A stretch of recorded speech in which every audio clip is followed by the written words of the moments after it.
विकास महोत्सव के साथ में विकास परिषद भी जुड़ी हुई है।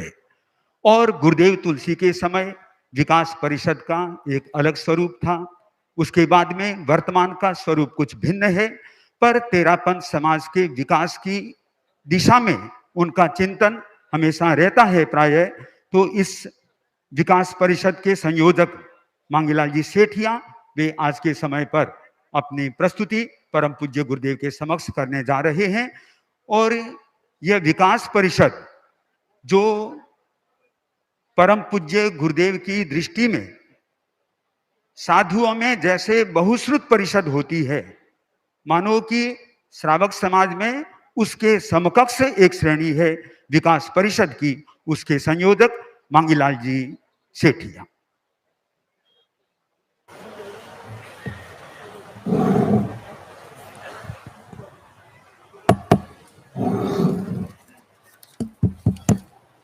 परम पूज्य युग प्रधान आचार्य श्री महासमण जी के श्री चरणों में सादर बंदन।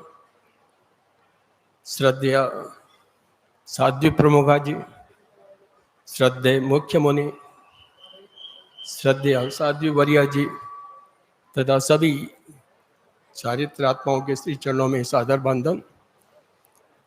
विकास परिषद के सदस्य आदरणीय श्री पदमचंद जी पटावरी, विभिन्न क्षेत्रों से पधारे हुए अर्थ के लिए पधारे हुए सभी प्रतिनिधिगण, सभा में उपस्थित देवियों सज्जनों, तो विशेष तौर से छापरवासी, हम आचार्य महाप्रज्ञ जी के अत्यंत आभारी हैं कि जिन्होंने विकास महोत्सव की स्थापना की। ये लक्ष्य रहा, हालांकि प्रधानता आध्यात्मिक विकास की हमारे धर्म संघ में रही है, किंतु साथ साथ में सामाजिक विकास को भी महत्व दिया गया। हमारे विकास की अवधारणा रही कि मौलिक मान्यताओं को यथावत रखते हुए युगीन परिस्थितियों के अनुसार जो भी आवश्यक परिवर्तन हैं वो किए जाएं। मेरे देखने में आ रहा है कि हमारे साधु संघ में गोचरी की क्या व्यवस्था होती थी। आहार एक साथ इकट्ठा करके फिर उसका डिस्ट्रीब्यूशन होता था, और कितना समय लगता था, और भोजन की भी क्या अवस्था हो जाती थी। आज हम देख रहे हैं, पता ही नहीं लगता, हर सिंगाड़ा अपनी अपनी गोचरी करता है और एक सुंदर व्यवस्था होगी और आवश्यकता अनुसार भोजन या गोचरी जो भी आवश्यकता होती करते हैं। एक आमूल चमूल परिवर्तन हमको देखने में आ रहा है। इसी प्रकार पलटने की व्यवस्था, वॉशरूम की व्यवस्था, ये इतने आवश्यक परिवर्तन हुए हैं, नहीं तो हो सकता है कि हमें हमारे युवकों को समझाने में मुश्किल होता कि ये क्या व्यवस्था है। दूसरी तरफ हम समाज की तरफ देखें तो महिलाओं की क्या अवस्था थी। जब प्रवचन में बैठते तो महिलाएं गहनों से लदी हुई रहती और आपस में बातचीत चलती रहती। आज देखते हैं कि पिन ड्रॉप साइलेंस इस पंडाल में है, और जैसे हम लोग वैसे जैसे कोई हंसों की श्रेणी एक श्रृंखला में बैठी हो, हंस श्रेणी जाने पंकज से वह देखत जन्मन मोह हो। इस प्रकार की व्यवस्थाएं, ये सब आचार्यों के समय समय पर परिवर्तन के कारण हमारे सामने आ रही है। इसी प्रकार महिलाओं की क्या कितनी रूढ़ियां सामने थी, विधवा होने के बाद क्या अवस्थाएं हो जाती थी, उनको जीते जीते नरक में धकेल दिया जाता था। ये परिवर्तन कैसे आया? ये सब आचार्यों की दूरदृष्टि थी। और आज जिस ढंग से हम महिलाओं को देखते हैं, एक से एक बढ़िया प्रवचन कर सकती हैं, विद्वान हैं, ये सब आचार्यों के कारण से इस तरह की व्यवस्थाएं जो होती है हम देखने के मिलते हैं, तो हमारा समाज का गौरव बढ़ता है। इसके अलावा हम देखते हैं कि हमारे ज्ञान दर्शन और चारित्र में भी अद्भुत विकास हुआ है।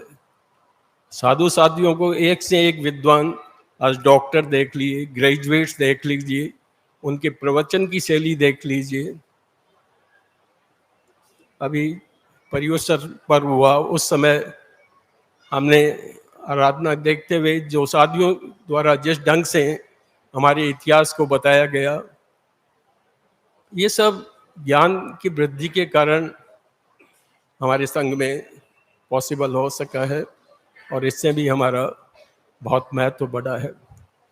इधर साहित्य की दृष्टि से देखिए, आगम संपादन का जो काम हुआ है, इतिहास बताता है कि कितना समय आचार्यों का उसमें लगा है, कितने साधु साथियों को उसके साथ में मिलाया गया है, तब जाकर के ये काम हुआ है।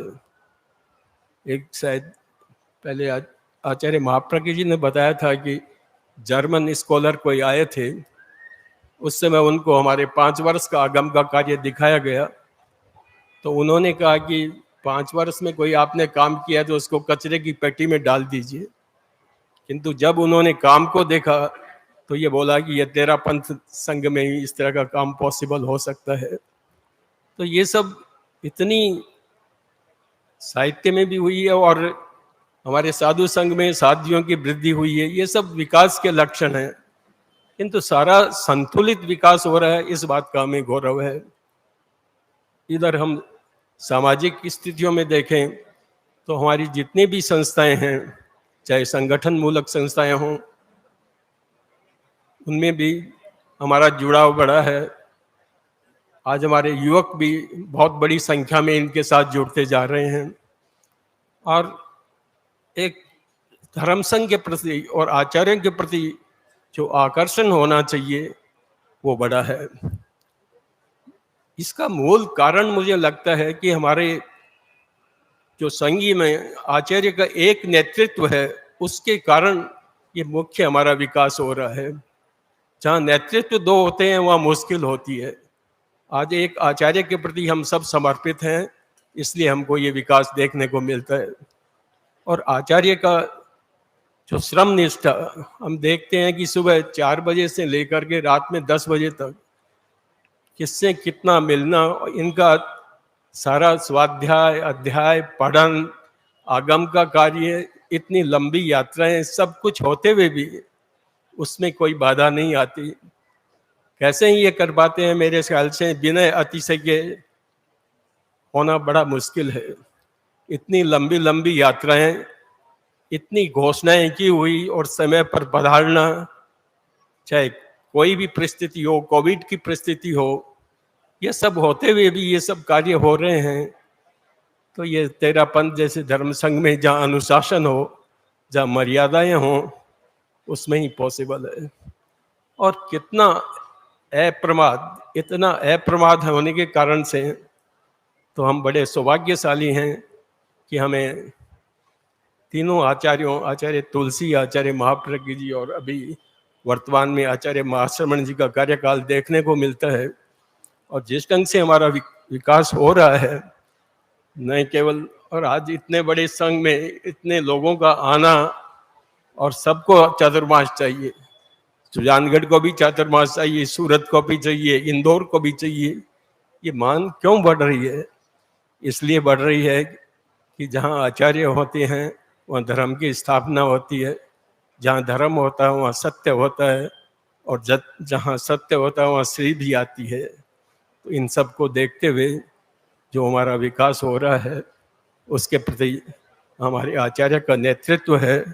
और जहाँ हमारा ये कर्तव्य है कि हम श्रद्धापूर्वक आचार्यों की सेवा में लगे रहें और उनका जो भी इंगित हो उस पर अमल करते रहें, तो हमारा खुद का भी सुधार होगा, हमारा जीवन भी सुखी होगा, और हमारा पारिवारिक जीवन और सामाजिक जीवन और राष्ट्र की एकता में भी जितना प्रभावना हुई है। हमने देखा आचार्य से दिल्ली पधारे अहिंसा यात्रा समापन के लिए, जिस ढंग से प्रस्तुति दी गई, हमारे संतों ने जिस ढंग से ताल कटोरा गार्डन में एक प्रस्तुति उत्पन्न की, उससे पूरा देश देख रहा था। प्रधानमंत्री, मुख्यमंत्री, सभी स्टेट्स के मुख्यमंत्रियों के वहाँ पर संदेश हमें प्राप्त हुए।